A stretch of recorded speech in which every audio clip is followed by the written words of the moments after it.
ഇഡിയുടെ അറസ്റ്റും കസ്റ്റഡിയും ചോദ്യം ചെയ്തുള്ള അരവിന്ദ് കെജ്രിവാളിന്റെ ഹർജി ദില്ലി ഹൈക്കോടതി പരിഗണിക്കുന്നു. മറുപടി നൽകാൻ കൂടുതൽ സമയം അനുവദിക്കണമെന്ന് ഇഡി. അതേസമയം കെജ്രിവാളിന്റെ അറസ്റ്റിനെ തുടർന്ന് മാറ്റിവെച്ച ദില്ലിയിലെ പ്രത്യേക നിയമസഭാ സമ്മേളനവും ഇന്ന് ചേരും. വിഷ്ണു ഉണ്ട് വിശദാംശങ്ങൾ നൽകാൻ. വിഷ്ണു, ഹർജി ദില്ലി ഹൈക്കോടതി പരിഗണിക്കുന്നുണ്ട്. കസ്റ്റഡി ആവശ്യപ്പെട്ടില്ലെങ്കിൽ കെജ്രിവാളിനെ ജയിലിലേക്ക് മാറ്റും എന്നടക്കമുള്ള നടപടികളിലേക്ക് കടക്കും. അതോടൊപ്പം തന്നെ ദില്ലിയിലെ പ്രത്യേക നിയമസഭാ സമ്മേളനം ഇന്ന് ചേരുന്നുണ്ട്. എന്താണ് വിശദാംശങ്ങൾ? ബിനു, അറസ്റ്റും അതോടൊപ്പം തന്നെ കസ്റ്റഡിയും ചോദ്യം ചെയ്ത് ദില്ലി മുഖ്യമന്ത്രി അരവിന്ദ് കെജ്രിവാൾ നൽകിയ ഹർജിയാണ് ദില്ലി ഹൈക്കോടതി ഇപ്പോൾ പരിഗണിക്കുന്നത്.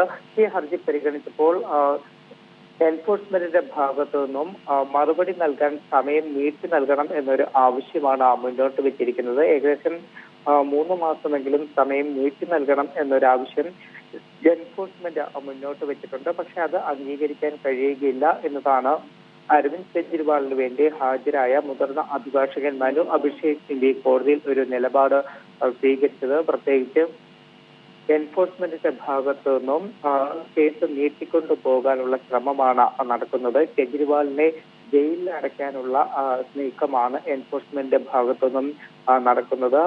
അതുകൊണ്ടാണ് ഇത്തരത്തിൽ സമയം നീട്ടി ചോദിക്കുന്ന ഒരു നിലപാടിലേക്ക് എൻഫോഴ്സ്മെന്റ് കടക്കുന്നത് എന്നൊരു ആരോപണം അല്ലെങ്കിൽ അത്തരമൊരു വിമർശനമാണ് ഇപ്പോൾ ഹൈക്കോടതിയിൽ മനു അഭിഷേക് സിംഗ്വി ഉയർത്തിയിരിക്കുന്നത്. ഏതായാലും നിലവിൽ കേസ് വീണ്ടും അല്പസമയത്തിനകം പരിഗണിക്കാമെന്നതാണ് ജഡ്ജ് അറിയിച്ചിരിക്കുന്നത്. നിലവിൽ ചില സപ്ലിമെന്ററി ലിസ്റ്റിലുള്ള മറ്റ് ചില കേസുകൾ നിലനിൽക്കുന്നുണ്ട്. അപ്പോൾ ആ സപ്ലിമെന്ററി ലിസ്റ്റ് പരിഗണിച്ചതിന് ശേഷം കെജ്രിവാളിന്റെ ഹർജി വീണ്ടും പരിഗണിക്കാം എന്നതാണ് നിലവിൽ ഹൈക്കോടതി അറിയിച്ചിരിക്കുന്നത്. ബിനു.